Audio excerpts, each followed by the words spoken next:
Hey, hey, hey, how's it going?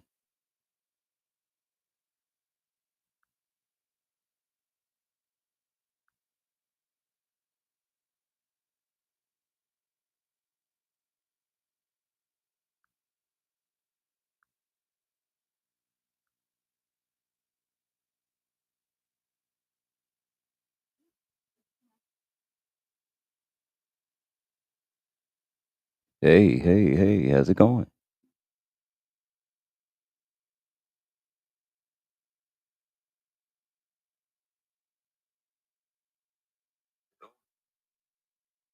All right, already.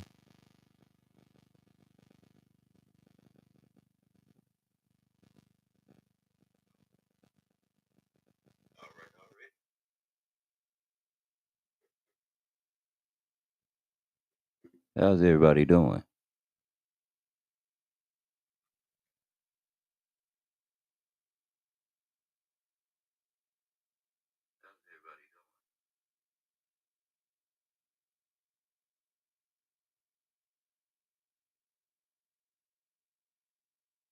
What's up with it, Chef? Probably about to bust some music down and get into this topic. What sound okay, Chef?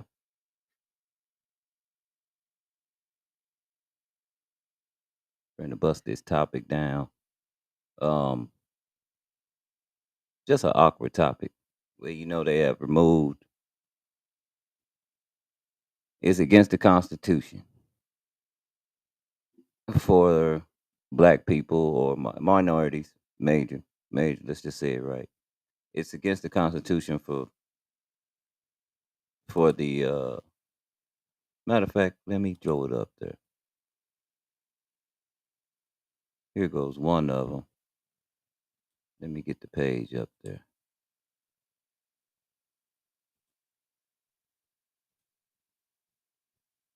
This is it.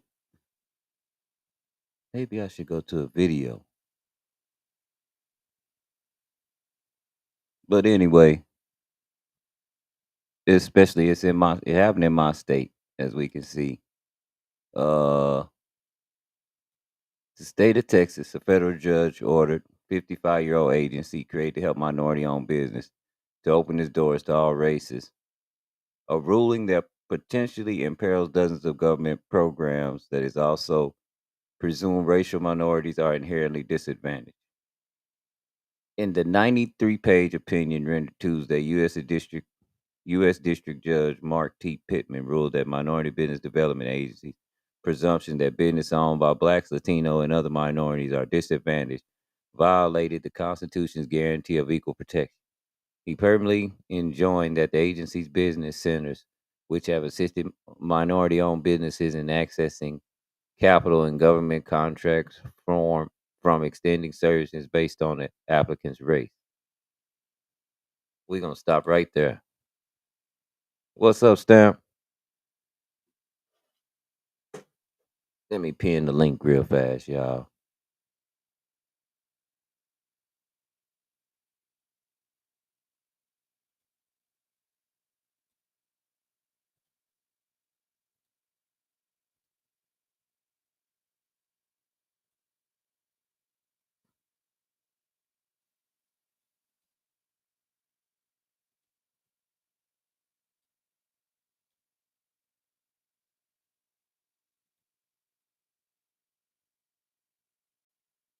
All right, message pinned.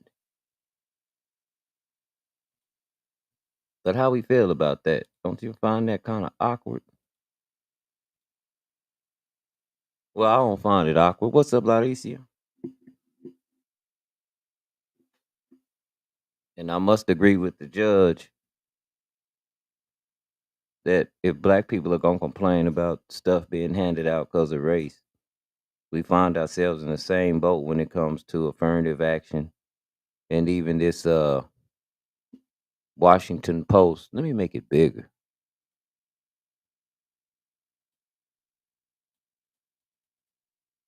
About 200%. What Washington Post said. Uh,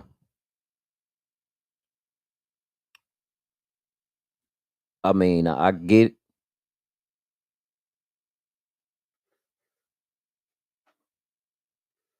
Yes, there are some people that are disproportionately uh not able to make leeway.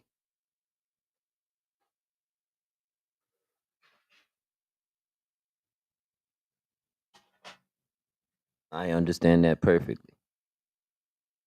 But what I will say is, in my opinion, if they've been doing this for 50 years and I've been living in the hood for 40, let's just go back 30. Been going to the hood back and forth for 30 years. You know, all my family over there and everything. Ain't no minority businesses really around here.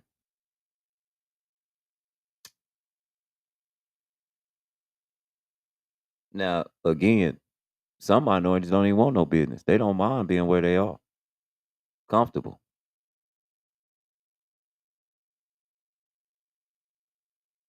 Get what I'm saying? Everybody don't want to be rich and have the big house and look at me, look at me. And some of us, our minds change through time.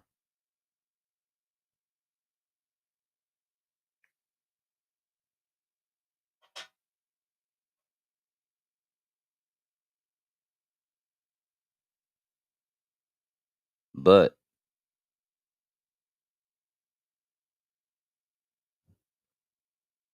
this is this is going to be pretty huge because, well, it's like I said, it was rendered in my state. Um, my state's all messed up, regardless of what people want to think. It's so racially divided, and it's getting like the North, where they're not saying it, but they're doing it behind the scene. You know, with rate of pay. But they was already doing that, but they a little more upfront here.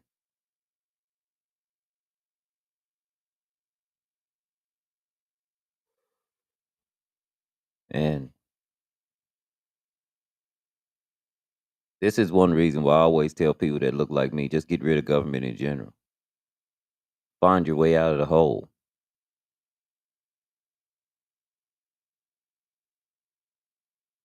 Because I'm to the point now where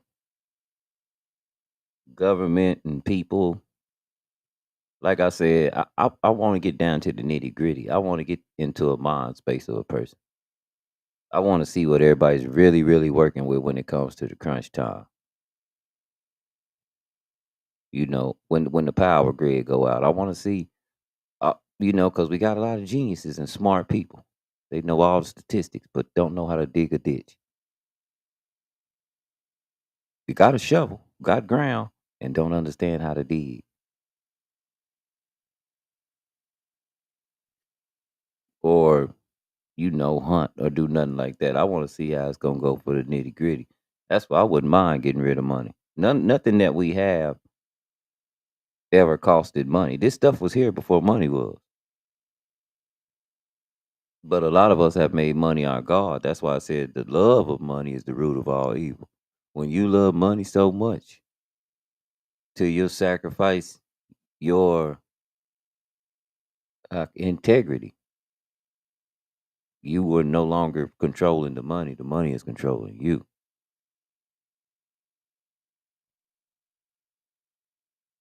But you got to think 2024. You got to actually think to yourself, how long was these people really going to keep this up? Because this ain't nothing but something for black folks and white folks to argue over. Y'all do know that, right? Because that's how people make a living. And I've heard plenty of white women, especially white women, highly upset. They feel like they didn't go to college because black people, Mexican people, well, first people they think don't, and it's the first people they mention is, well, I don't think I got into college because you have to have so many black people there, not minorities, just black people.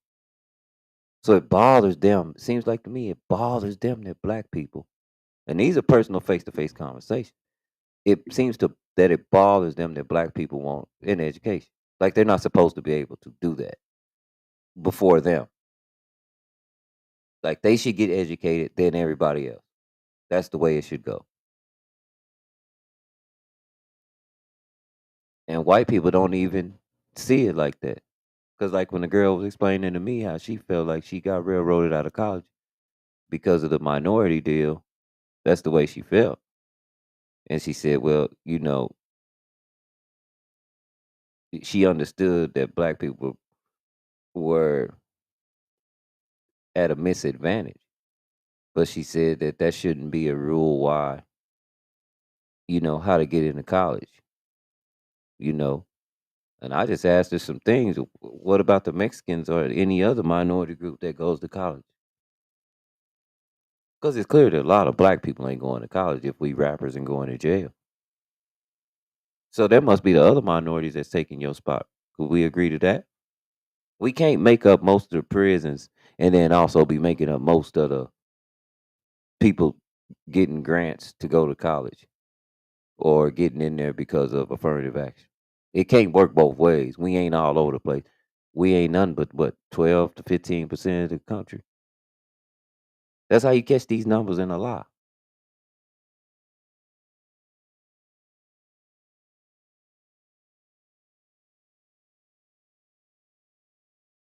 That's how you catch these numbers in a lie. It can't be both. We can't be leading in penitentiary and leading in college.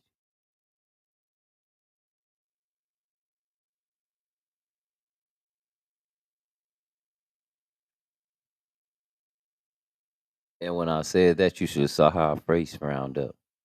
And I said, well, it makes sense why you wouldn't mention them because according to the general consensus, Mexican people are hard workers.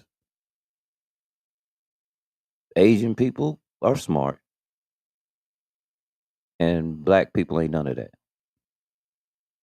So I would see why you would be mad at black people for getting a chance to be that, because that's just not the light that black people are seen in.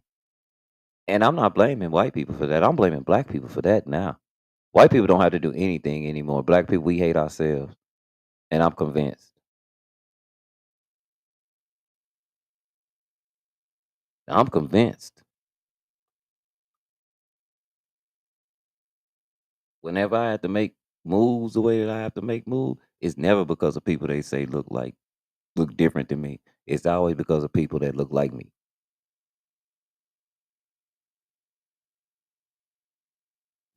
Getting into it, acting a damn fool on here. Wasn't no white boys.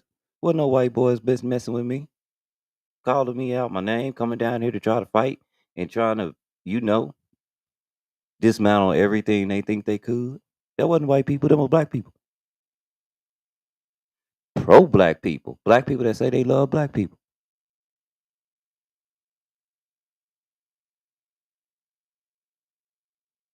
Wasn't no white boy. I don't know who was messing with my channel and calling and playing. That might be white boys, but a lot of the reason the white boys is acting like that is because of the black boy. The ones I'm supposed to be my brothers.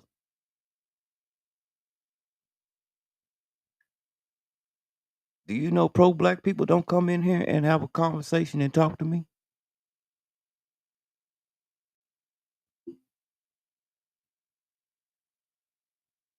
You know how much I catch some of these niggas, and I'm say niggas. I catch some of these niggas talks, right? I catch them, and I'm like, the nigga talking like me, but not too long ago, he hated me for saying the shit he's saying.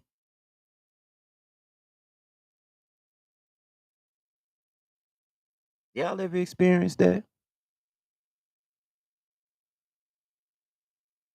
What's up, Vince? Y'all ever experienced somebody taking your whole spiel on something that was totally against it, and now they sound just like you?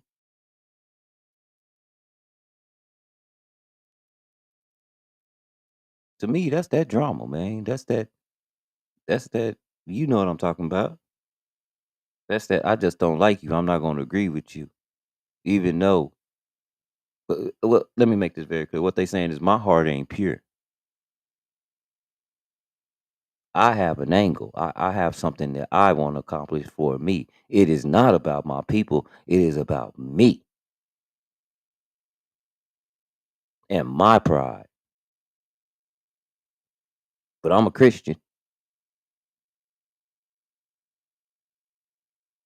I'm a Christian and I love God. But it's not about him. It's not about the betterment of the world. It's completely about me. This where we are. Just in general public. I don't care what you look like. This is where we are. You can't even help somebody nowadays, especially in California, without wondering if they gonna sue you for helping them.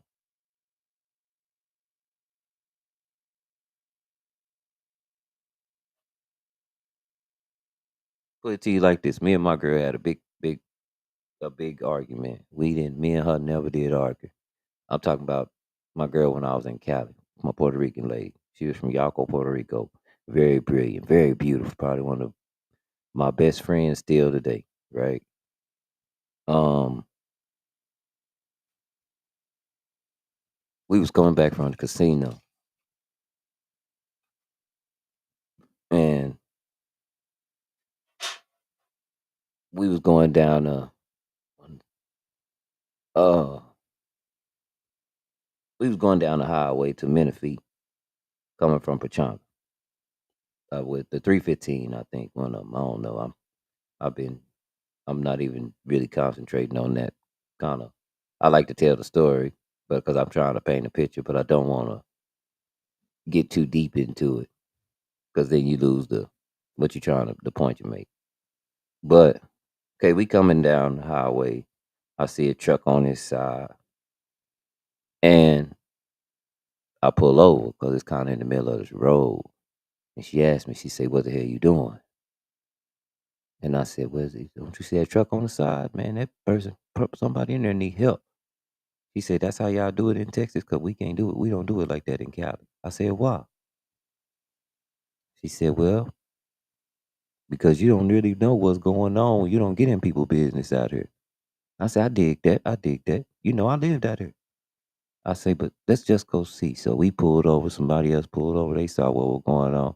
It was a young white dude in there, and he was struggling. And he was just like, "Man, I'm pinned. I can't get out. If y'all could just help me get my seatbelt off, I'll crawl up to the other side. But I'm pinned. My arm, I think, is broken, shattered, and I because it feels like jello, and I can't reach it with my other arm, the seatbelt, so I could pull myself up." Did you know nobody wanted to help him? The best they could do was put a blanket down on the street so the blood would soak into the blanket and not run down the street like that. They wait on the ambulance. We all sat there and wait on the ambulance. The thing about it is, nobody that was helping him saw it happen. Like the people that saw it happen, they've been gone. And so I was like, man, we could at least, did something, at least try to push the truck over. Cause that truck could have blew up. And she was like, nah, here in Cali, if you help somebody, and I didn't even think about it like this, but she was like, just say you do. You help him, you turn the truck over. And then his back hurt. And then they say, well, if you'd have never turned the truck over, you wouldn't have broke his back. You didn't know what you was doing, so he could sue you for that. I was like, really? She was like, yeah. She said, and people do that out here. She said, that's why you rarely see people helping each other. Because any little thing could get you sued out here. You kick a soccer ball, hit somebody in the face, you in court. Because they done went to the hospital and made a big deal about it.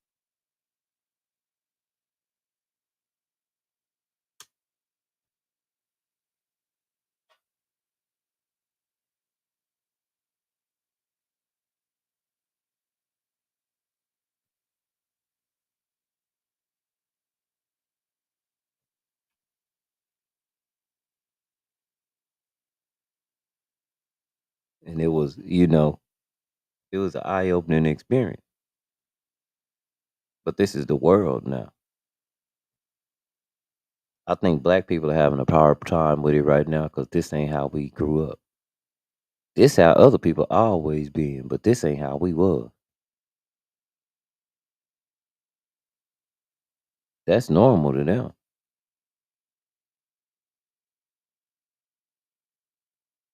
The most tie that they kids have to them is a financial tie. They set them up for success.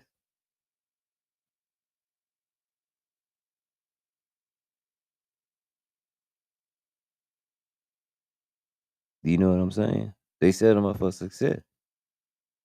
A lot of times, that's why I said one thing about living in the suburbs and having all the kind of like perks was like they weren't really perks. I mean, a lot of times being, especially looking like me, it was lonely. Like I didn't get invited to all the parties and all the sleepovers, and I had to hear a lot about a lot of them on Monday mornings and stuff, depending on who the person was. Because, like I say, people like me ain't allowed at everybody else.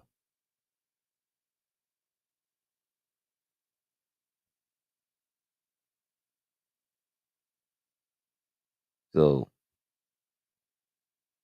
it's different.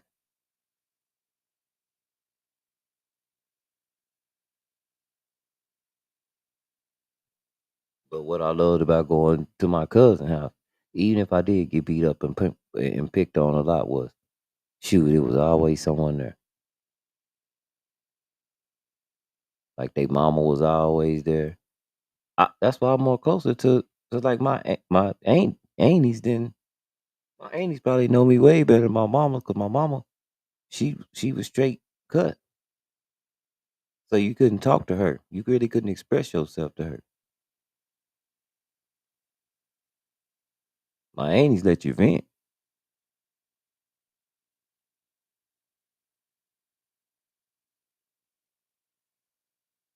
That I love my mama to death. I got probably one of the best moms in the world. Like there ain't nothing I wouldn't do for my mom. I know who my mom is, but at the same time, because of she was so into the Bible, like that's why I try not to be like that with the Bible. Because of how she was, that balance she didn't have. She was either all street or she was all Bible. And at first she was all street. Then when she became all Bible, that's all it was. And every time you asked her a question, she had to go to the Bible. And that used to the thing was I knew she wasn't reading and I knew she was cherry picking, which got different after we got older, because then I started reading it.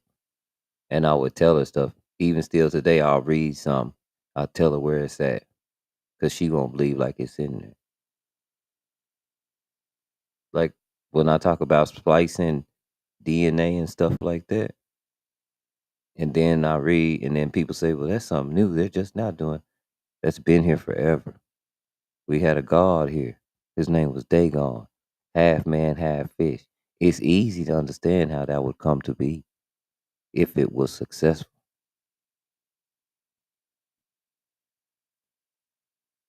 Again, what did them people know that we didn't? The people that was here first knew way more than we did. It just couldn't get passed on. Flood, hence the flood. Lost everything.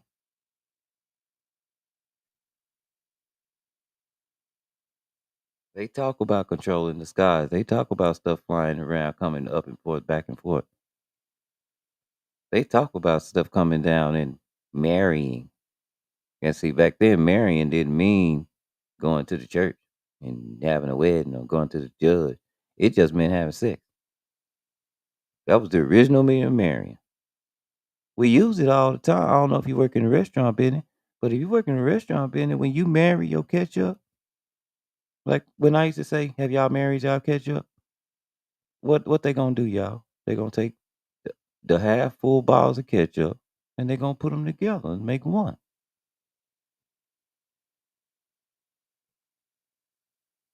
It keeps them full. That's little side work you do as your day go on. When you say you ain't got nothing to do,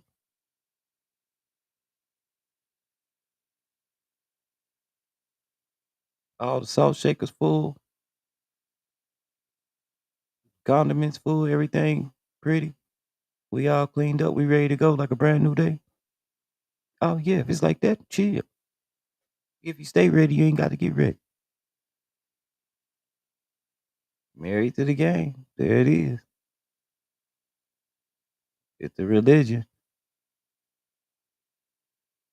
You did, Lacey. I love fast food. I want to go back.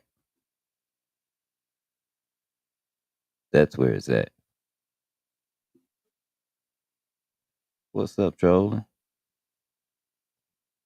But that's all married meant. We use it all the time.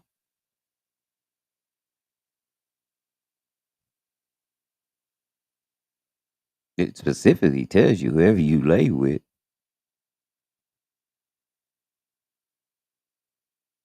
At the well when he was talking to that woman.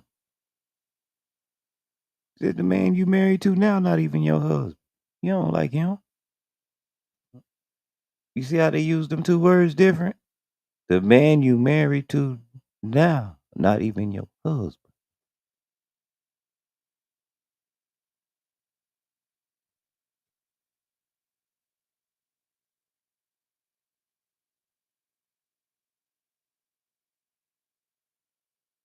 And men, just let's just be honest. Because marriage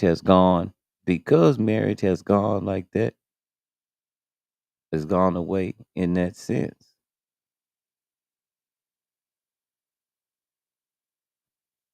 Nobody's really trying to get married.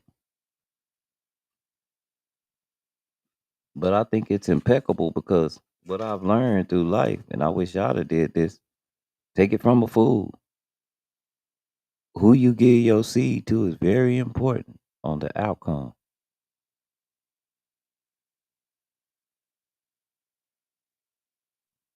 HR. That's one place I don't like to be.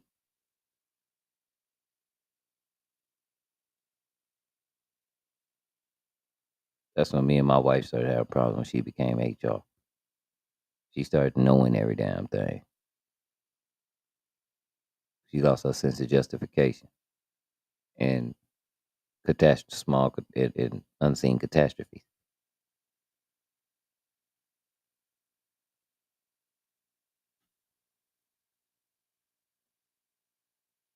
But HR, they pretty much by the book. They don't really make friends. That's why I like HR.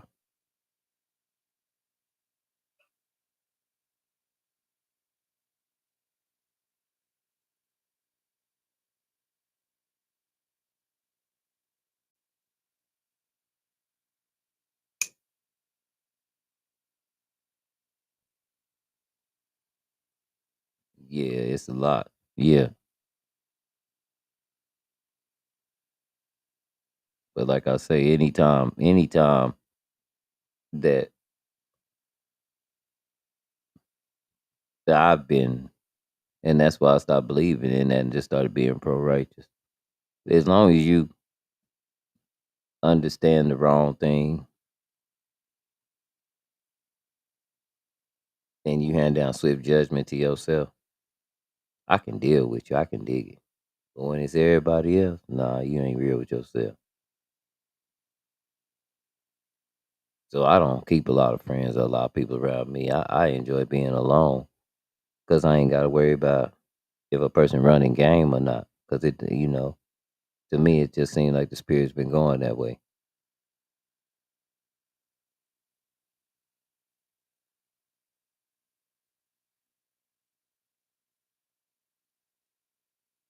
But if I give a fuck about you, I give a fuck about you, even if I can't fuck with you, because I don't have the mind or the heart to play little, childish games. Wonder who you are.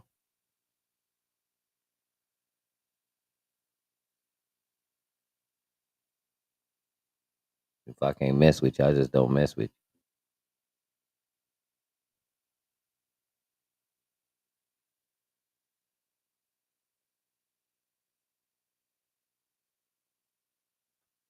But I just thought this was really interesting. I mean, it's all making sense if you see the full circle I made.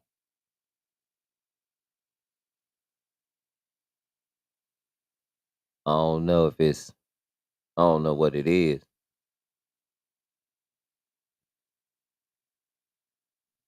but I always thought that when we had affirmative action, I was like, "What's up, Greg?" At the point of affirmative action, how come they aren't paying people? Because what they're saying, if you have to make a law against that by against yourself, you know, well then we got something wrong. You already know you messed up. You should have been dishing out reparations back then. Should have been suing people back then when you're admitting to stuff.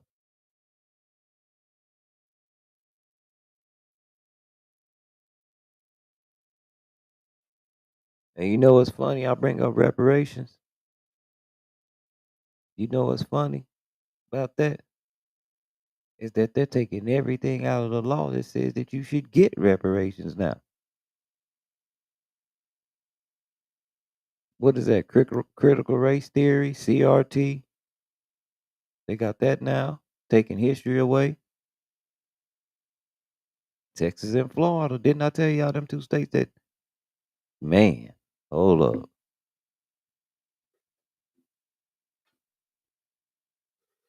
They think different, y'all. I hate to be like this, but they think different, y'all. Them two states. Ooh wee. Lord have mercy. I ain't playing with it.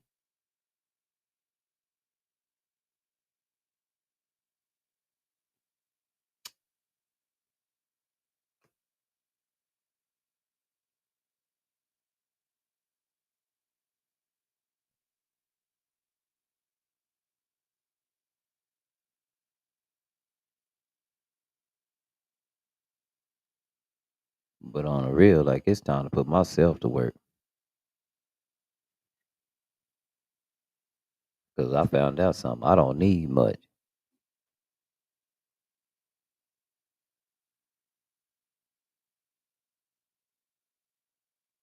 I don't need much at all. Matter of fact, they giving away just what I more than I need. I'm out here. I'm wasting my time. That's the most precious thing is time.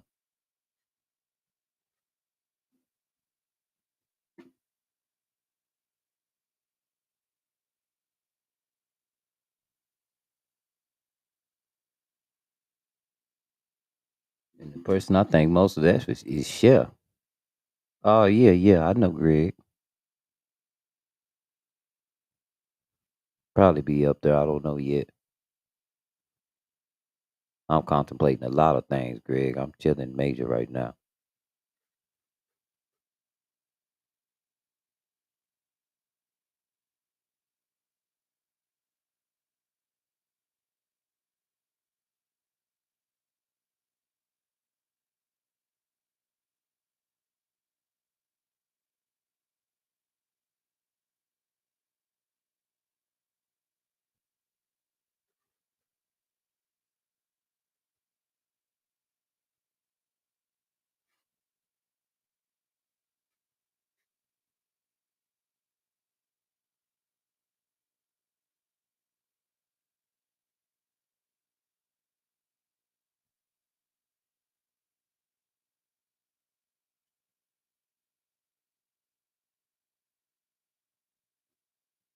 I might be there, Greg. I'm not for sure yet. But yeah, I think Chef ought to them contemplate move. I'm shoot, it's just time to dive on out there. I got what I need now. The help I need has arrived. We all the way live.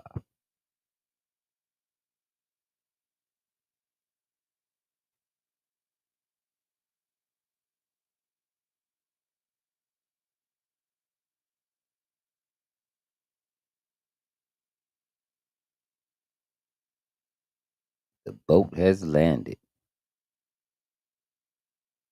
But hey, y'all, I think I don't know if Chef getting on later. I might get on later. It's Saturday night. I know the Lazy Eye Talk gonna be on, but that's 9 o'clock my time, so I'm about to get on the game. I got a few errands to catch up with. I just found this interesting because I'm also gonna do a stream on this on another platform too. See how I go. About another 30-minute stream. See what's happening. But yeah, I'll holler at y'all a little later. But yeah, the lady's gonna be on, so I'll probably do a pre to that. If I come on, it'll probably be like 6:30, 7.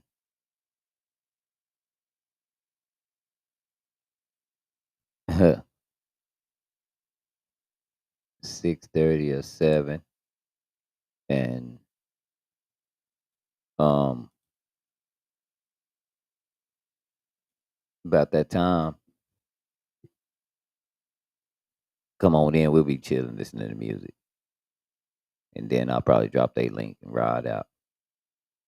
Unless Chef going on, I'll be in there with Chef till the wheel fall off. Then I'll go over there if they still on. But already, y'all.